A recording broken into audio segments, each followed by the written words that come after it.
give you an idea. So a lot of people ask us where we get this data from, and it's that we try to keep our data directly from Google in every case. Either it's from Google search, from Google Trends, from AdWords, directly from Reddit. We have very little third-party APIs. So because everything is built into Brand Overflow. Okay, let me start with campaign gear. So this is the interest over time within the past 12 months in Germany. United States. Here we go. This is more like graph we were looking at. Here are the top states: Utah, Wyoming, Oregon. Here are the latest related queries: toddler camping gear. Like, if this is a breakout query, that means people are going to camp right now and they're looking for camping gear, especially for toddlers. So they have very, very small children. So if you're creating a blog piece, you need to write about children apparently in camping gear. I don't know how I would write that because this is a keyword that came from a customer that I was trying to test out. I don't have any interest in camping gear, by the way. So I would pretty much write about what kind of camping gear you would need for a toddler, all the safety precautions, the lotions, the mosquito, everything, pretty much everything from mosquitoes to sleeping to food, everything. I would include that in my content.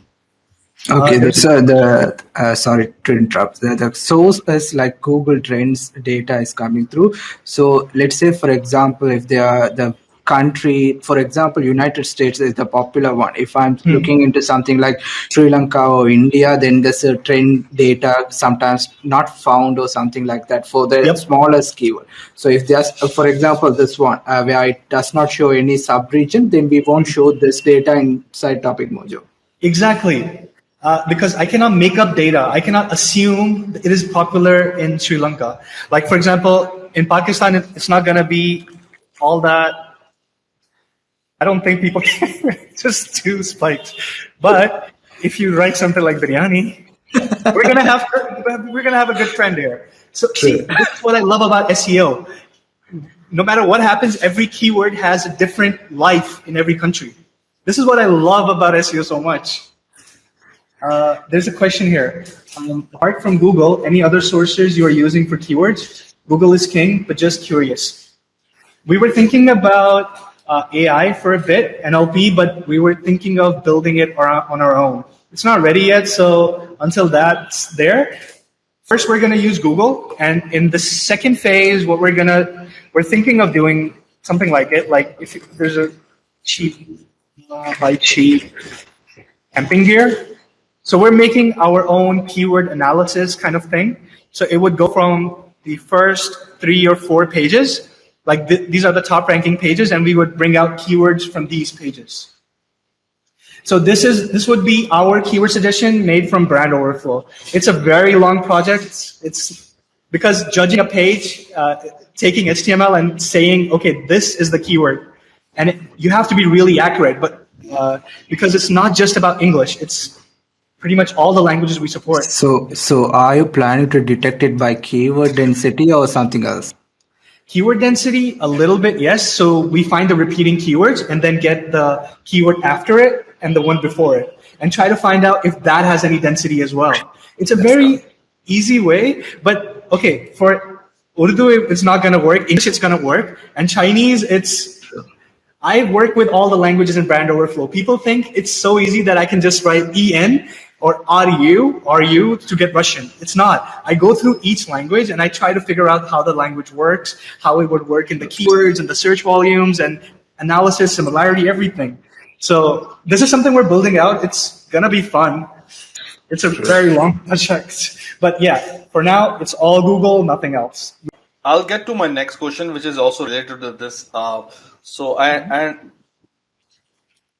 You can, once you figure it out, you can show the screen how it looks like. Sure. But I'll get to my second question. So if somebody is using TopicMojo,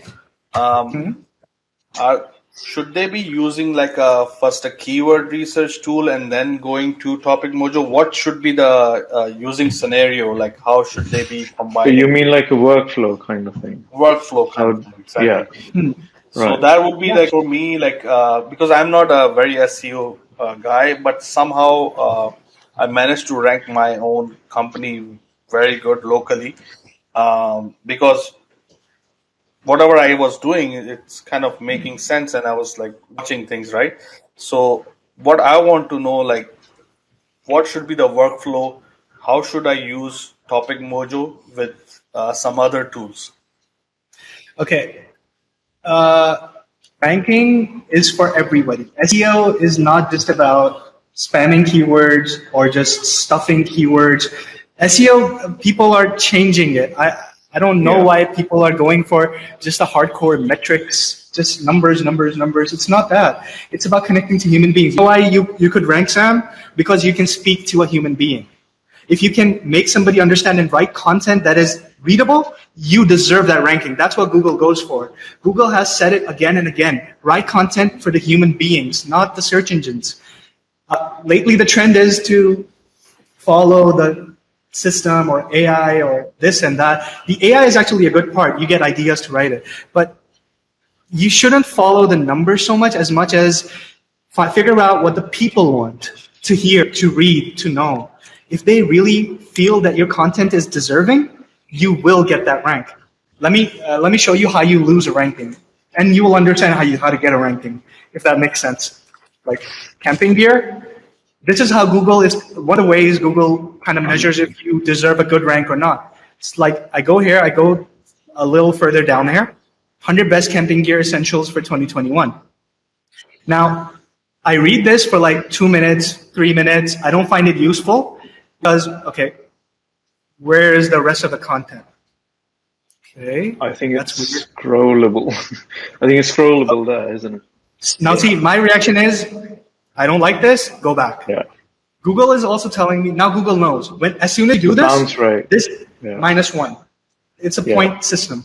-1, and as soon as you get enough points, -1, it's gonna go away. It's gonna go one rank down, then 2, then 3, then 4. Google cares about the users, and the marketers today are kind of caring about the numbers more than the people. That is where I want to bring in TopicMojo. Like, care about what your users are looking at the videos for. Like, if they go to YouTube and they're looking for these kind of videos, this is what you should be talking about. This is what you should be making or putting in your content or creating videos about. Not just caring about the keyword itself. Like Alston said it in a very good way. Forums is also a way to find long-tail keywords for what the people are talking about your product. Not just the keywords that AdWords tells you to go for, or the keywords that have high search volume. Maybe the users call that thing something else. This kind of helps you figure out what your customers want. That's why the tagline is reading your customers' minds. So I'll still gonna ask you again. No, let me share that, because since Ahmed is more of a developer, he will give a developer oriented answer. I've been using Topic Mojo and similar tools. What I would prefer is do the market research to understand what your customers are looking into, what you want to focus on. Don't look into numbers within Topic Mojo. Just get the feel of the product. Go through each of the. This is what I personally do.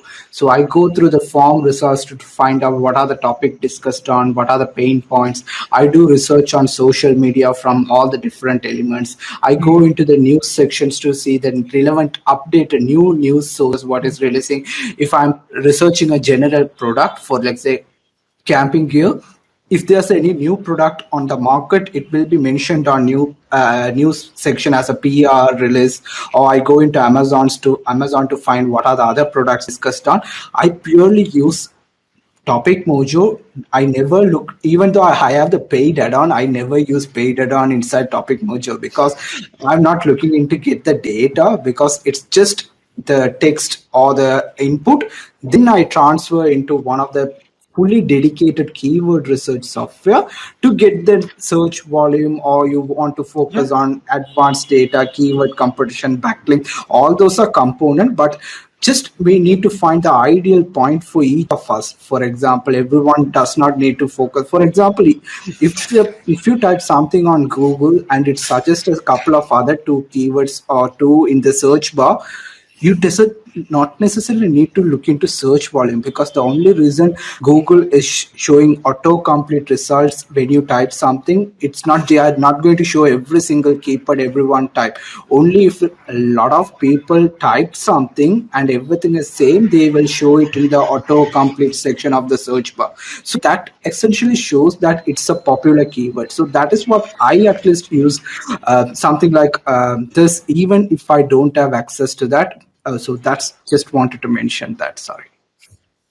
No, that's a great way to go